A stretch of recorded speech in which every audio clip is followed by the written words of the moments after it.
زویه زه کور وم او ماښام ته لږ وخت و چې چغې شوې امان چا وویشتو او بس ماسخوتن یې ناوخته راوړو او ښخ شوي دي نن یې اوومه ورځ ده هېڅ پته مو نه لګېده. ګرانو کتونکو الب خان شیرپا یم کیمرامین ناصر یاسر خان دی موجود یم په اتمانزو کیم کورونو کې په دې کم کور کې چې موجود یم د دې کور ساختن باندې چا مټ کتلی دی د شپې را روانو پلستري او ویشتی دی اوومه ورځ یې ده په اوومه ورځو کې تر اوسه دا تحقیق ونه شو چې دا چا ولې او پسه څلور بچي یتیمان کړل دا تاسو ته مخامخ ښکاري دغه مور ده دا یې ترور ده ډېره عجیبه شانتې سټوري ده ستاسو د وړاندې کوي موږ پسې ساره داسې کالز راځي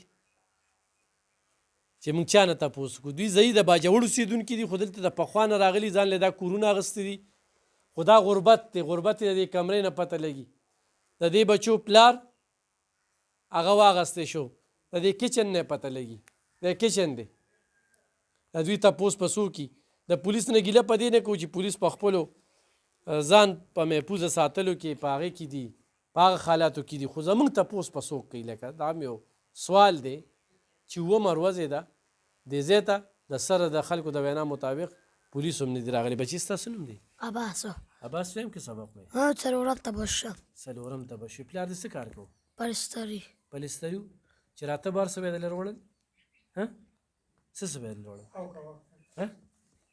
دا څنګه وویشتل شو بچي تاسو ته څه ټیم اطلاع راغله ماښام بانګ نه بعد څه یې وي درته چې پلار دې چا ویشتی بچي ستاسو نوم دی ساره بابا لاړه ساره مور یې دا څنګه چل شوې زیاته ته څه خبره مه نیمه خبره روزانه به راته کور ته وار وخت خپل کور به پروت و زویه او چا څه زیاتې نه دی کړی زویه دشمني یا نه دشمني موږ د دشمنۍ والا موږ غریبانه چېرته چا ګیله میله روړې وه نه هېڅ هم نشته زویه دا څلور بچي دي دا څلور بچي دي درې لکان دي چا هم تپوس کړی دی که نه تپوس هم چا کړی څوک راغلی نه ترورې څه به وی په دې موقع زویه زه کور وم او ماښام ته لږ وخت و چې چغې شوې امان چا وویشتو او بس ماسخوتن یې ناوخته راوړو او ښخ شوي دي نن یې اوومه ورځ ده هېڅ پته مو نه لګېده څوک څه وایي څوک څه وایي او موږ په پته خپل قسم پیدا نه کړ چې زموږ د کور دا تبۍ چا وکړه دې وړو ته وګوره هېڅ معلومات یې نه کېږي پرون هم زه درغلي وم هلته مې دقه شانتې ووې نن هم پولیس رانلل مسلمانانو غریب غرق دی هسې هم غرق دی بیا وایي دا غلا کوي وایي دا کار کوي نو دوی به اوس څه کوي اخر دوی به د ګټې والی څوک دي اخر څه جواب خو دې موږ له څوک راکړي چې ده څه ګناه کړی وی موږ د چا مړه لاس ته غوا هم نه ده پاسولی چې زه ویم چې یاره امان دشمندار او یا زموږ دشمني وه هېڅ په پته نه پوهېږو دغه کور هم دې تا ولیدو ستاسو بالکل دا کور دی غریب تباه دی ښه ډاکټر صاحب راشئ موږ سره دې وخت کې چیرمین صاحب دی ډاکټر الطاف صاحب موجود دی دا جي ته تاسو دا واقعه واورېدل لکه اوومه ورځ ده سړی دې حالاتو یو امن امان صورتحال داسې خراب دی خو که دې حالاتو ته وګوره چې دې غریب بچا سره څه کړي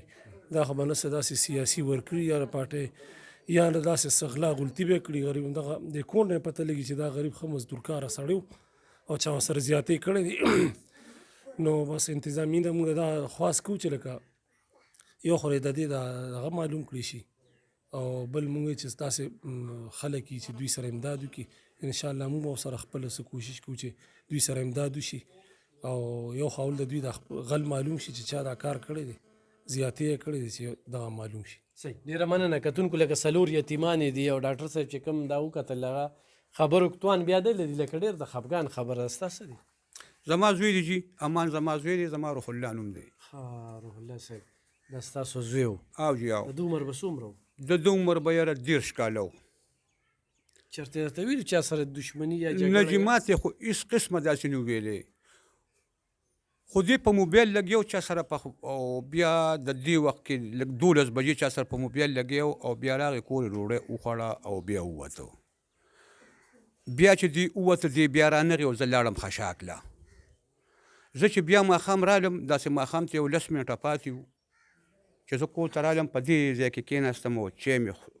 غالبا یو ګوټ څکلی وه چې یو زما وروره راغی اسد او عادل او ما ته وی چې داجی کاکا امان څه شو نو ما وی کنه جګړه مګړه به کړی نو ما وته بیا تاسو ما ته خبرو کړ چې څه چل دی وځه ته کاکا څه شو نو ما ته چې ونه وین دی په دګړو وته کشر واره مې دی عادل اگر ته وی چې اماني وشته دی الته پروت دی نو جګړه مارو یره جی جګړه مار خونو ما له خو جګړه ګیله نه راغلی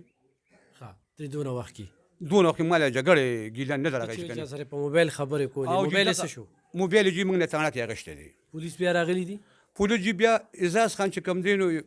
پرون ابلو ما خام کې راغلی او یو لس منټه کې نه سو بیا لاړ زه بیا لاړم الته تحصیل ته تفتیشي تاڼه دار غالبا چې ما سره هغه نمبر هم جب کړی نو مې راسه جب کړی خو نو مې رانه هېر شو هغه سره ناست وم او یو لیکې پکې بوتلی او هغه چې په دغه وکړه چې یاره ما ته خو د هېڅ معلومات نشته نو ما ته بیا اشاره دوی داسې کړه چې ستا غل چې کوم دی نو شینا دی مخرور دی جي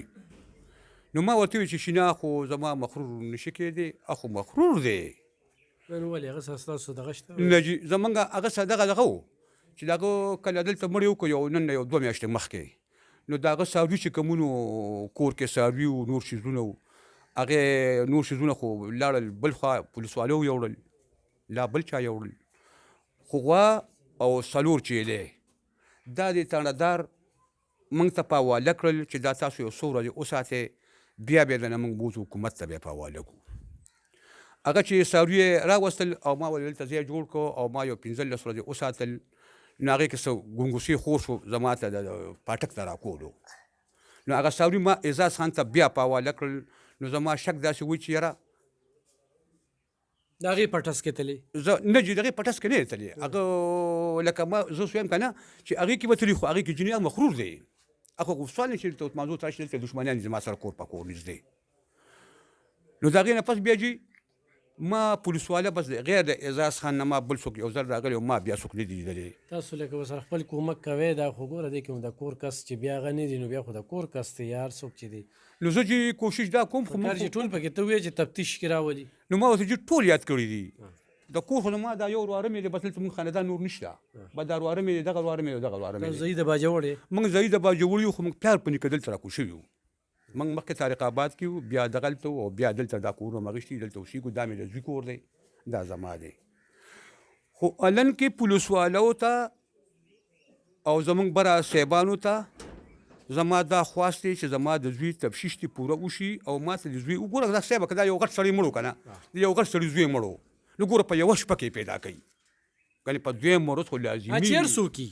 اچیر څوکي خو هغه شیناوي خو بلي خو بلي خو او یو بالکل دغه د اصل قاتل په ګوته کې او یو خو موږ ته ما وجلې او چې دوی ما ته اوسه پورې سم شو نه کړل هېڅ هم شو نه کړو ومروز دا موږ سره هېڅ هم شو نه موږ کړل هېڅ هم شو نه خاص ته څه روزګار کې به زه جي مزدوري کوم خو اوس بوډا شوی یم نظر مې هم کمزور یا چشمې مې جب کړي جي ستا موبایل نمبر څه دی زما د موبایل نمبر جي نشته دی دا مې چشمې دي خو دا مې دې وخت اوښکي دي ما نه شو هغه کورې ما زه قارېدلي وم ته صحیح ښه دا ستا څه دی زما جی رور دی ستا موبایل نمبر څه دی جی ما سره موبایل نشته جی ما سره زما رور دی ستا رور دی ښه دا راته ووایه چې دا څه دا دی چې پلار دې کومه خبره کوي جی نو زه به سوی یم خو زموږ خو چا سره لانجه مانجه نه وه په دغه خپله مزدوري م کوله زه سره کاله لاړم ماښام ته لږ ټایم و چې رالم کور کې مې ولامبل چای راله په حقه چای مې څکله دې کې چغې شوې وي امان چای ویشتی دی ما چې ورمنډه کې 2 موټر کې اچولی ما دغه چاړی سره راواړوله چې ما ورته ووته په وینو کې سور بور و بیا زه په ځان نه یم پېښوي او اوسه پورې پته نه لګي جی زما اسدالله نوم دی زما د تره زوی امان الله زه د کار نه دغه ټیم کې 15 بجې راغلم او کپړې مې واچولې په دې کپړو کې چې زه دغلته چغې سورې شوې ما ورته وې د ترور مې چغې کړې وي څه ده ما ورته یې ویلې بابو څه وې وایي امان چای ویشته خو پته نشته چې زمونږ په دغه ټیم کې مې دې ترور همدا مې وي چې زمونږ چا سره لاندې باندې هم نشته پولې په ټیم چا سره نه دي شریکه زه ما ورته وې دا هسې ګپ ته زه راغلم تره له مې په منډه منډه سا نیولې راغلم چې راغلم تره ته مې چې کاکا څنګه چل دی امان څه شو وایي امان چې هغه وته دی بیا نه دی راغلی د دغه نه یو 2 ګنټې مخکې وتی و او بیا وی نه دی راغلی ما منډه کړې مخبرې ته ماشوم را پسې راغو چې راشه په مخبره کې پروت دی چې زه چې ورغلم د مخبرې نه لږ شانتې اخوا د دې روډ دا غاړه د په هغې ما یې پروت نو ما چې ورته وکتل نو زه په ما مې ځان له وارخطایي راغو په وینو کې لید پید پروت څوک هم نه را پولیس دې راغلي دي خو؟ پولیس هغه ځای ته صرف راغلي دي او دا دغه یې کړی دی خو معلومات یې نه دي کړی بیا د هغې نه دې خوا نه دي راغلي دلته. ستا موبایل نمبر څه دی؟ زما د موبایل نمبر 0313 84 44 670. صحیح. ښه ګرانو کتونکو دونه غربت چې په دې جدید دور کې خو هم د دوی سره موبایل نشته دی دا سوچ وکړه ښه نه د پلار سره شته نه د رور سره شته او دا کم کس چې موږ تاسو ته وړاندې کړ نو دا چې کم دی نو دی د تره زوی دی د هغه نمبر دی دا د کندې غاړې ته چې څوک هم کورونه اخلي دا سیلابونه اکثر وخي نو دا انتقایي غربت وخلې خلک دی دا یې کور دی. یو خبره راله چې دغه ټیم کې د په موبایل چا سره لګیا خبرې کول او بیا د هغې نه پس ووته خبره ډېره کلیر ده چې چا کړی دی ولې کړی دی او پسې کړی دی دغه کې خبرې نشته. اوس پولیس وخت ولې ورکوي په دې به د پولیس نه تپوس کوو د دې نه پس هم خو دغه شانتې سستي کوي نو بیا به راځو بیا به په دې پروګرام کوو. قبل از وخت موږ څه نشو ویلی ولې چې پولیس په دې کې څونه کاروي کړې ده کوم ځای ته رسېدلي دي خو دې پلار یو خبره وکړله چې په موبایل چا سره خبرې کولې او د هغه موبایل نه پس چې کوم دی بیا ووته او ماښام دوی له اطلاع راغله چې امان دغه ځای کې چا ویشته د امان نه څلور یتیمان بچي پاتې شو انتخایي غربت سره تړلې خبره دي موږ د ډي پي او 400 نه او د دې ځای د پولیس نه غوښتنه کوو چې زر تر زره دی اصل قاتل مخې ته راوستی شي چې اصل قاتل هر څوک دی چې دا څلور بچي یې ولې یتیمان کړل پسه یې ویشته څه ګناه یې وه چې ګناه مخې ته راشي انشاءالله په دې باندې به موږ بیا پروګرام کوو نن یې اوومه ورځ ده هېڅ پته نه لګي د دوی مرهم پټی نه ده شوې او نه دوی سره کومک او تعاون شوی دی دا د دوی د وینا مطابق په کار دا ده چې زر تر زره راشي دا واضحه ده دې کې دونه پټ پناه نشته دی خو زه هغې خلکو ته یم چې د یو انسان قتل د ټول انسانیت قتل دی د الله د قهر نه ویرېږي چې چاته الله پاک په قهر شي نو د هغه نه داسې کردار وکړي چې ډز د دې بچو د الله پاک مل شي او دغه د شهادت مرګ چې یاره ناپامه کړي یا تا داسې ولي بې ګناه دي ولي خو دې بچو سره څوک کومک کوي مرسته کوي نو بلکل ورسره کولی شي خو نن واقعي د دې مشر خبره خو زه مالدار یم یا پیسې وې را سره په دې وخت کې نه ده سره موبایل شته او نه د زوی سره موبایل شته سوچ وکړې دغه کور د یوه کمره ده خو د بار نه ګورې نو ځان له ښه ښکلې ګېټه ورسره لګولي دننه پکې هېڅ هم نشته دی نو الله دې دې بچو په خال رحم وکړي الله دې هغه له بخشش نصیب کړي او الله دې دوی له صبر ورکړي